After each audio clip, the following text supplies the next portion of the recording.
All right, if you're a cloud architect, you know that machine learning moves at an absolutely breakneck pace.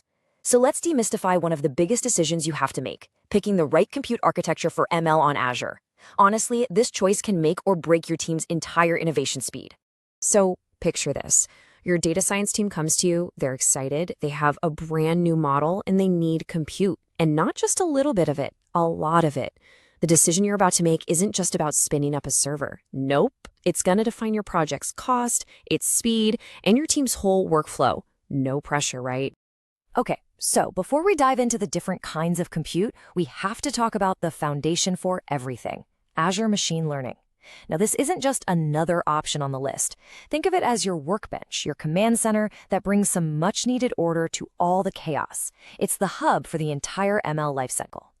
And this is where the magic of AML really shines. It's what we call the control plane. What does that mean? It means no matter what kind of engine you use for the heavy lifting, whether it's a cluster or a single beefy VM, AML gives you that single pane of glass to track all your experiments, manage your models, and version your data.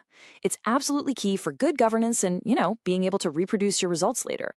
Okay, so with our command center in place, now we can talk about the engine room. We're talking about the training compute. This is where the model actually learns, but let's be real, it's also where most of your budget is going to go. So let's break down the three main choices for this super intensive job.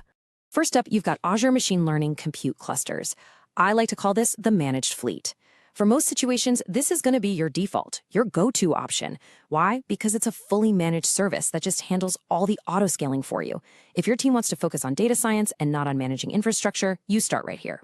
Next, we've got Azure Kubernetes Service, or AKS. This is our versatile shipping fleet. If your company is already all in on Kubernetes, this is just a super natural fit.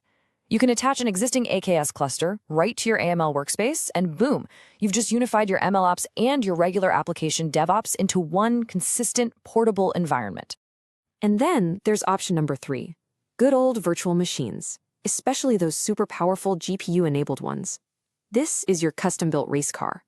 It gives you total fine-grained control over everything, the OS, specific drivers, you name it. It's awesome for cutting-edge R&D or when you have really specific hardware needs. But, and it's a big but, it comes with the most management headaches. So when you lay it all out like this, the core trade-off becomes crystal clear, right? As you move from the left to the right here, from fully managed to self-managed, the operational burden on your team just skyrockets. What do you get in return? Total control. So the big question for you as the architect is to go to your team and ask, is that level of control really worth the ongoing operational cost? Of course, any great architect knows that training the model is really only half the story. The compute choice you make for training, well, it has ripple effects across the entire lifecycle, especially when it's time to actually serve that model for real-time predictions. The thing is, the requirements for serving a model are just fundamentally different than training it. We go from these long-running batch jobs that take hours or days to these always-on, low-latency endpoints that have to respond in milliseconds. And what that usually means is that your serving architecture might use a completely different type of compute than your training one. And this is where you really start earning your architect stripes. You have to ask those critical questions. How is our endpoint going to scale when traffic spikes? Are we putting it in a region close to our users to keep latency down? What's our failover plan? These are the strategic calls that separate a cool science project from a real production-grade AI service. So let's zoom out and see how this all clicks together in a modern MLOps flow. Our big compute choice, that's really just step 2 here. The real power is in that orchestration layer from AML. It's the glue that creates this single cohesive pipeline, all the way from tracking an idea to a fully monitored production endpoint. Okay, so how do you actually make the right call for your organization? Well, it all comes down to asking the right questions.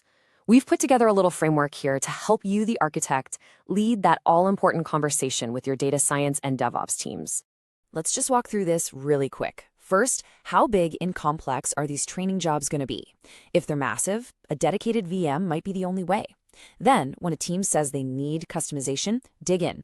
Do they really need it for a specific library, or is it just a preference? And of course, the Kubernetes question is a huge one. Finally, you always have to be thinking about how this all plugs into the security and CI/CD pipelines you already have. The answers to these will point you straight to the right solution. And ultimately, this is what I want you to take away.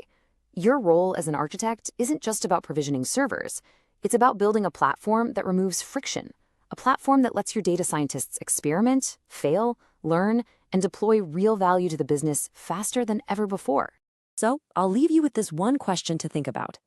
Take a hard look at your own environment. Is your compute architecture a tailwind that's pushing innovation forward, or is it a headwind creating friction? The answer to that will tell you exactly where you need to go next. Thanks so much for joining this explainer.